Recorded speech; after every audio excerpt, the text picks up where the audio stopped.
दोस्तों नमस्कार, मैं हूं संजीत कुमार और आपने देखना शुरू कर दिया है बिहार टीचर पॉइंट। दोस्तों आज बात करेंगे नियोजित शिक्षकों ने जो सक्षमता परीक्षा नहीं दिया और जो जिन लोगों ने सक्षमता परीक्षा न देने का मन बनाया है उसके पीछे का कारण के बारे में मैं आज बात करने वाला हूं कि आखिर नियोजित शिक्षकों ने सक्षमता परीक्षा नहीं दे करके आखिर क्या किया। क्या आपने पैर में कुल्हाड़ी मार लिया फॉर्म भर के, या फिर उनका निर्णय सही था? और आखिर इतने होने के बावजूद भी आखिर जो नियोजित शिक्षक थे सक्षमता परीक्षा से दूरी क्यों बना रहे हैं, इन सारे बातों पर हम बात करेंगे।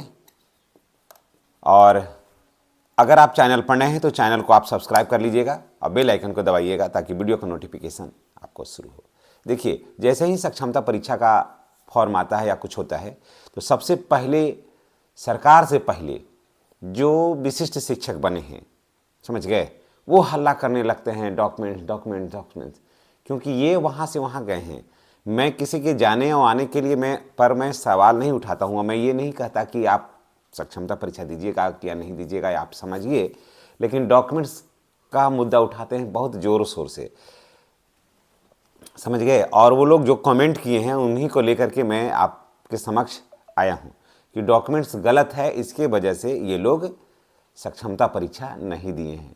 यानी कि हम लोग लगभग 1,20,000 रुपया 1,20,000 शिक्षक आज भी जो हैं वो अभी नियोजित शिक्षक के पद पर कार्य कर रहे हैं। तब इन लोगों का कहना कि इन लोगों का डॉक्यूमेंट्स खराब है। मैं उनसे ये पूछना चाहता हूँ कि अगर डॉक्यूमेंट्स खराब है या डॉक्यूमेंट्स गलत है तो आप और हम दोनों साथ ही तो बहाल हुए थे, है ना? दोनों तो साथ ही बहाल हुए थे। और जो एजेंसी या जो पदाधिकारी आपके सर्टिफिकेट को देख रहे थे वही तो हमारे भी देख रहे थे। तो वहाँ तक तो आप 20 वर्षों तक कंधे से कंधे मिलाकर चले, वहाँ तक हमारा सर्टिफिकेट बिल्कुल सही था। फिर जब आप यहाँ से चले गए वहाँ तो आप दूध के धोए हो गए और हम दागदार हो गए, है ना? तो डॉक्यूमेंट्स की बात कर रहे थे तो यहाँ पर तो बिल्कुल फिट नहीं बैठा उनका, क्योंकि हम अगर गलत हैं तो दोनों हैं और नहीं सही हैं तो दोनों हैं। तो यहाँ डॉक्यूमेंट्स की बात करा करके और शिक्षकों को डरा रहे थे, जबकि अभी उसी में ज़्यादा लोचा है। जो लोग गए, जो लोग सक्षमता परीक्षा दिए, उनमें सबसे बड़ा क्या है ना, उन लोगों के पास मेगा सूची नहीं था। अब मेगा सूची क्या होता है? एक रिजल्ट होता है, समझ गए। मेगा सूची क्या होता है? एक रिजल्ट होता है, तो उसी के आधार पर उसका चयन होता है। और वहाँ पर क्या हुआ कि लोग दूसरे जाति की सीट पर बैठ करके वहाँ नौकरी कर लिए। अब परिणाम क्या हुआ कि दूसरे का हक मार करके बैठे और ये दाग धुल नहीं रहा था तो सक्षमता परीक्षा देकर के इधर से उधर चले गए। लेकिन ये दाग धुलेगा तभी जब ये लोग हटेंगे, क्योंकि इसकी जांच हो रही है। उसके बाद ये लोग कमेंट किए कि क्या नियोजित शिक्षकों की नौकरी हो जाएगी खतरे में? अगर नियोजित शिक्षक सक्षमता परीक्षा नहीं देंगे तो इनको हटा देगी सरकार, ये करेगी, समझ गए। जब मैं उनसे ये पूछना चाहता हूँ कि नौकरी खतरे में है तो आखिर ताबड़तोड़ नियोजित शिक्षकों के संबंध में ही लेटर क्यों निकलता है?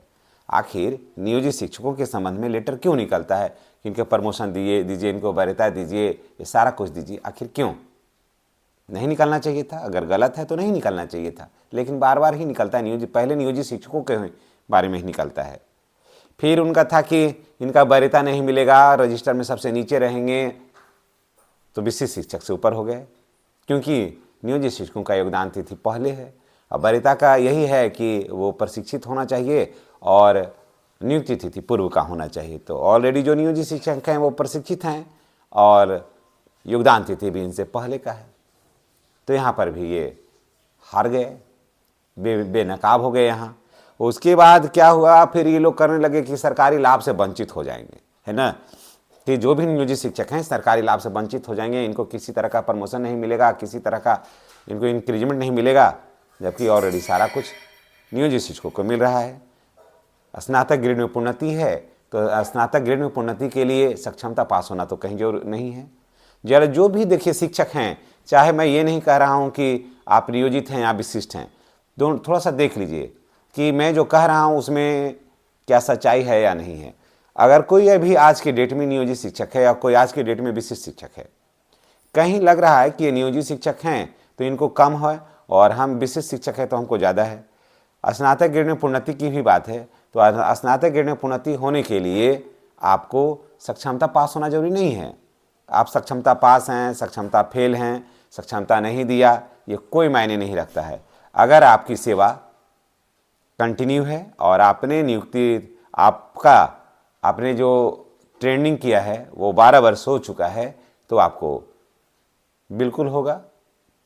यानी कि देखिए कैसे है इसमें कि अगर आप पहले से प्रशिक्षित हैं और आपने प्रशिक्षित ही योगदान किया है, योगदान तिथि से जिस दिन 12 साल हो जाएगा उस दिन से आपको स्नातक ग्रेड की प्रोन्नति मिलेगी और विथ एरियर मिलेगी। ठीक है, ऐसे समझ लीजिए। अब फिर अगर आप अनट्रेंड आए, उसके बाद फिर आपने ट्रेनिंग किया, तो ट्रेनिंग से जिस दिन 12 साल हो जाएगा, ट्रेनिंग से जिस दिन 12 साल पूर जाएगा उस दिन से आपको स्नातक ग्रेड में प्रोन्नति मिलेगी। तो सबसे ज़्यादा फायदा इसमें नियोजित शिक्षकों को ही है, क्योंकि इनको जिस दिन योगदान किए हैं उसके बाद से 12 वर्ष हो जाएगा तो इनको विथ एरियर प्रमोशन मिलने वाला है। तो फिर ये सब लाभ से वहाँ पर जाने पर वंचित हो जाइएगा। अब देखिए ये सब नहीं हुआ तो अब क्या होने लगा कि सुप्रीम कोर्ट का एक अखबार है, इसका कटिंग, समझ गए, उसको निकाला, एडिट किया हुआ। और आजकल के अखबार वालों को आप तो जान ही रहे हैं कि उसमें क्या योग्यता है। कोई भी आदमी, सड़क छापा आदमी माइक लेकर के सड़क पर चलता है और वही काम करता है, इसके सिवा तो कुछ उसमें है नहीं। और कहने लगा कि जो सक्षमता नहीं देंगे वो हटेंगे। सुप्रीम कोर्ट ने ऐसा कभी नहीं कहा था। सुप्रीम कोर्ट ये कहा था कि सरकार, आप जान लीजिए थोड़ा कान खोल करके, सुप्रीम कोर्ट ये कही थी कि सरकार को अधिकार है कि शिक्षा में गुणवत्ता के लिए वो अपने शिक्षकों को परीक्षा ले सकती है और परीक्षा लेकर के उसको प्रमोशन दे सकती है। अगर आपको एतराज है तो आप मत दीजिए, लेकिन सरकार के लिए आप बाधक मत बनिए। और सरकार अगर चाहती है कि सक्षमता लेकर के बेहतर करें शिक्षा, तो इसमें बुराई क्या है, समझ गए। ये नहीं कहा था कि आप नहीं दीजिएगा तो आप हट जाइएगा, सुप्रीम कोर्ट ने ऐसा नहीं कहा है। सुप्रीम कोर्ट बस यही कहा कि सरकार का यह अधिकार है कि शिक्षा में गुणवत्ता के लिए वो 1 नहीं 100 परीक्षा ले सकती है। जब योग्य शिक्षक रहेंगे तभी ना पढ़ाएंगे। और अगर आपको नहीं लेना है, राजकर्मी का दर्जा लेना है, तो आप मत दीजिए।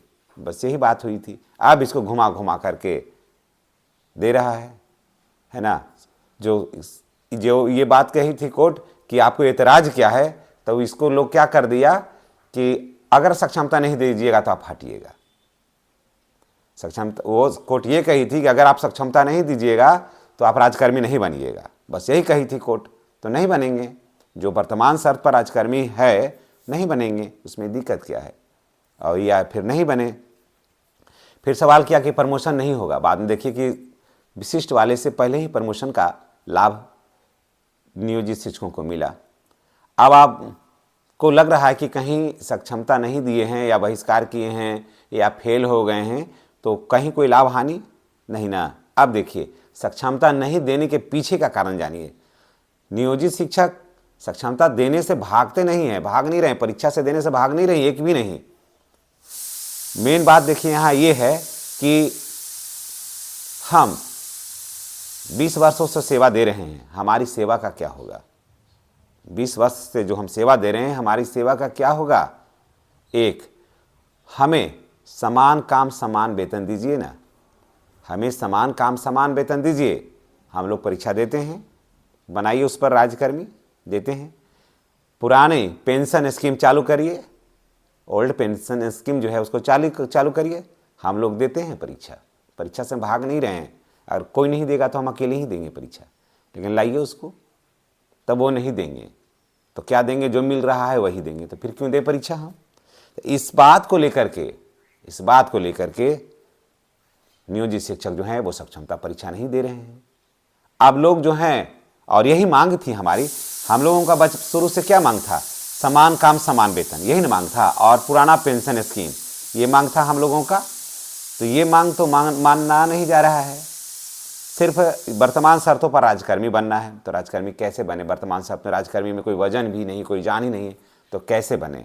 तो इसी बातों को लेकर के नियोजित शिक्षक नहीं दे रहे हैं परीक्षा, और जो नियोजित से विशिष्ट बने हैं वो व्यंग करते हैं। तो दोस्तों, अगर आपने नहीं दिया है तो बहुत बेहतर किया है, और बाकी जो जिन लोगों ने फॉर्म भरा है वो परीक्षा दें, उनकी मर्जी है, उनकी अपनी नौकरी, अपनी मर्जी है, वो कुछ भी कर सकते हैं। वो स्वतंत्र, कोई भी स्वतंत्र है निर्णय लेने के लिए, जो अच्छा लगेगा वो करेगा। तो चलिए, अगर आपने नहीं भी दिया है तो मैंने आपको बता दिया कि नहीं दिया तो आपको क्या लाभ है, क्या हानि है। कहीं कुछ समझ में आ रहा है? नहीं। और एक जगह आप फंसते होंगे एनपीएस को लेकर के, तो आपको ईपीएफ का जो है ना वो 30,000 रुपया से कटौती होगा, और 2015 के पहले से ऐसे संभावना है, ऐसे तो वो लोग कहा है, ईपीएफ वालों ने कहा है कि नियुक्ति तिथि से हम इसकी राशि की कटौती करेंगे, जो कि जबकि हम लोग को 20 से कट रहा है ना, आपको नियुक्ति तिथि से ईपीएफ की राशि की कटौती होगी। आज अभी से पहले, मैंने 25 से पहले जो है आपको बता दे रहा हूं कि 15,000 पर कटेगा। जैसे 20 से कट रहा है तो वो 20 से नहीं, जैसे मान लिया कि हम लोगों को 2007 में नियुक्ति हुई है तो 2007 से इसको कटेगा 15,000 के आधार पर, यानी कि 18 दूनी 3600 रुपया वहाँ से हम भी देंगे, सरकार भी देगी। और उसके बाद 25 से जो है 26 से 1 जनवरी 2026 से जो है ये कटेगा 30,000 रुपये पर। तो कहीं कोई अंतर नजर आ रहा है? नहीं ना। तो चलिए, इसी के साथ हम आपसे विदा लेते हैं। नेक्स्ट वीडियो में हमारी और आपकी फिर मुलाकात होगी। अगर आप चैनल पर नए हैं तो मैं तमाम नियोजित शिक्षक भाई बहनों से यही कहूँगा कि चैनल को सब्सक्राइब करिए, बेल आइकन को दबाइए, ताकि वीडियो का नोटिफिकेशन जो है वो आपको मिलता रहे। धन्यवाद। जय शिक्षक, जय बिहार।